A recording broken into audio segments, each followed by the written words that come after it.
Okay students, exercise 9.3 page number 183 question number 4। इस question में 3 coordinates given हैं। तो सबसे पहले आप ना इस जो कोऑर्डिनेट्स गिवन हैं इनको आपको ग्राफिकली रिप्रेजेंट करना है, जैसे मैंने आपको 9.2 या इससे पहले वाले 9.3 के क्वेश्चंस में बताया है। तो सबसे पहले आप ये जो 3 पॉइंट्स गिवन होंगे क्वेश्चन नंबर 4 में, आप इनको ग्राफ के ऊपर ड्रा करेंगे। सबसे पहले लिखा हुआ है O00। O00 बेसिकली ओरिजिन को रिप्रेजेंट कर रहा होता है। तो जहाँ पे एक्स एक्सिस और वाई एक्सिस की दोनों लाइंस मीट कर रही होती हैं उसको हम ओरिजिन का नाम देते हैं, और मैंने ऑलरेडी उसको ओ का नाम लिखा हुआ है। तो ये आपने सबसे पहले देखना होगा और उस पर एक छोटा सा डार्ट लगा लीजिएगा, पॉइंट को रिप्रेजेंट कर दीजिएगा।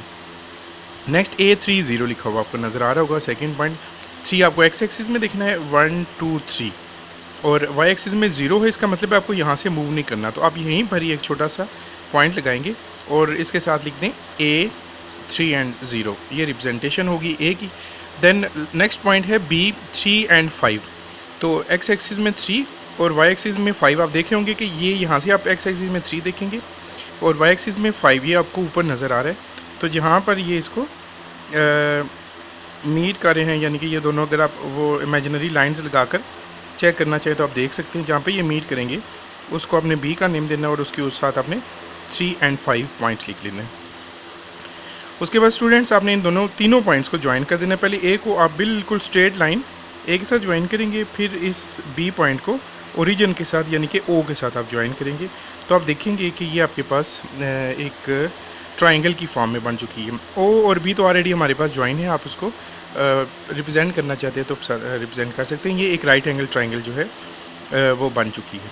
तो स्टूडेंट सबसे पहले तो आपने ये काम करना है कि ये ट्राइंगल बनानी है। उसके बाद इसकी जो है वो आपको कैलकुलेशन करनी है। तो वो मैं पेज के ऊपर आपको दिखाता हूँ कि हमने इसकी कैलकुलेशन कैसे करनी है। लेकिन फर्स्ट स्टेप ये होगा कि we have to draw a graph of this question. तो वो मैं अभी आपको इसकी कैलकुलेशन दिखाता हूँ पेज के ऊपर कि कैसे हम इस क्वेश्चन की कैलकुलेशन करेंगे। ओके स्टूडेंट्स, ये हम पेज पे आ चुके हैं, कैलकुलेशन हम करने लगे हैं। क्वेश्चन में लिखा हुआ है, अगर आप बुक में देखें तो find if O A B are the 3 vertices of a plane, find m1 m2 as the midpoint of line segment AB and OB respectively, find distance of m1 और m2। तो जो उसकी लाइन्स है मैंने उन्हें ट्रांसलेट करके ये हम पे लिख दी है कि m1 as the mid point of AB हमें फाइंड करना है, ये हमारी पहली फाइंडिंग्स होंगी। फिर उसके बाद m2 mid point of OB find करना है, ये हमारी दूसरी फाइंडिंग्स हो जाएंगी। और लास्टली हमें डिस्टेंस ऑफ m1, वो जो हमारे मिड पॉइंट्स आए होंगे उनका डिस्टेंस हमने फाइंड करना होगा।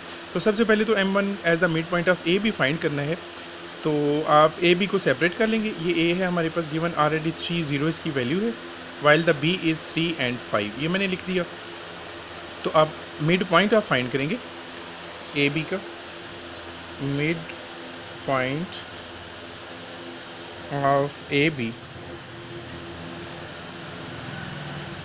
इसको हम m1 से रिप्रेजेंट करेंगे क्योंकि उसने ऑलरेडी क्वेश्चन में हमें बताया हुआ है।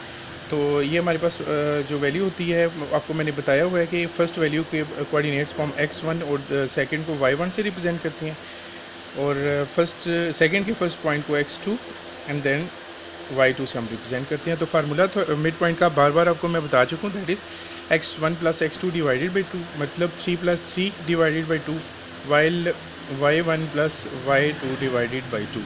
तो अब इन दोनों को ऐड करेंगे तो 3 + 3 6 divided by 2, then 0 + 5 5 divided by 2, 6 divided by 2 = 3, 5 divided by 2 2.5 आता है। आप उसको एज इट इज़ रहने दें ताकि कोई प्रॉब्लम हो। तो स्टूडेंट्स ये हमने m1 फाइंड कर लिया according to our given question. अब नेक्स्ट है m2 as the mid point of OB। अब हमें OB का मिड पॉइंट फाइंड करना है, तो उसके लिए हमें O के कोऑर्डिनेट्स चाहिए होंगे।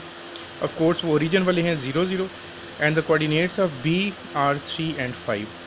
तो जब आप इसका मिड पॉइंट फाइंड करेंगे तो आप लिखेंगे मिड पॉइंट ऑफ OB, इसको हम m2 से रिप्रेजेंट करेंगे अकॉर्डिंग टू क्वेश्चन। वही x1 + x2 divided by 2 formula है, तो 0 + 3 आप लिखेंगे और उसको डिवाइडेड बाई 2, और फिर 0 + 5 डिवाइडेड बाई 2। इन दोनों को ऐड कर ले तो 0 + 3 3 divided by 2, while 0 + 5 5 divided by 2। तो ये स्टूडेंट्स हमारे पास m1 और m2 की वैल्यू आ चुकी है। अब ये हमने दोनों काम कर लिए। हमने mid point of AB find कर लिया, ये आपके सामने है। फिर मिड पॉइंट ऑफ OB भी फाइंड कर लिया, ये भी आपको नज़र आ रहा होगा। लास्ट है कि m1 और m2 का डिस्टेंस फाइंड करना है। ये लाइंस जो होती हैं ये बेसिकली डिस्टेंस को रिप्रेजेंट करती हैं। तो डिस्टेंस फाइंड करने के लिए दोबारा से आप m1 के पॉइंट्स लिख लें। m1 के कोऑर्डिनेट्स हैं 3 and 5/2, while the coordinates of M2 are 3/2 and 5/2. So the distance of M1 M2, directly हम आ जाते हैं डिस्टेंस की तरफ। डिस्टेंस फार्मूला आपको पता होना चाहिए, x2 minus x1 whole square plus y2 minus y1 whole square. ये first value x1 that is y1 sorry, ये x2 और ये y2, ठीक है जी। तो इसमें फिर x2 माइनस x1 का मतलब हुआ कि आप सेकेंड पॉइंट की वैल्यू लिखेंगे माइनस फर्स्ट पॉइंट की वैल्यू लिखेंगे। मैं एरो से इसको रिप्रेजेंट कर देता हूँ। तो ये हमारे पास आ गया 3/2 माइनस 3 होल स्केयर प्लस उसके बाद आपने इसकी सेकंड वैल्यू को इसकी सेकंड वैल्यू में से सब्ट्रैक्ट कर देंगे तो 5/2 माइनस 5/2 होल स्केयर हो जाएगा। और अल्टीमेटली आपने फिर इसमें एलसीएम आप मेथड यूज़ कर लें, 2 एलसीएम आ जाएगा।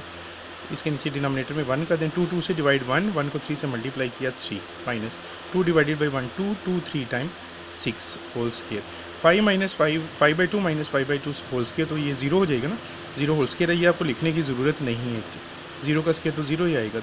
0 माइनस 3 मतलब माइनस 3/2 होल स्केयर, और इनका स्केयर आप ओपन करें तो दैट इज़ इक्वल टू 9/4, क्योंकि 3 का स्केयर 9 हो जाएगा माइनस 3 का, और 2 का स्केयर 4, और √9 आप लें कैलकुलेटर से तो वो 3 आंसर देगा, और √2 अगर आप कैलकुलेटर से लें तो वो 2 आंसर देगा। तो distance of M1 and M2 equals to 3/2।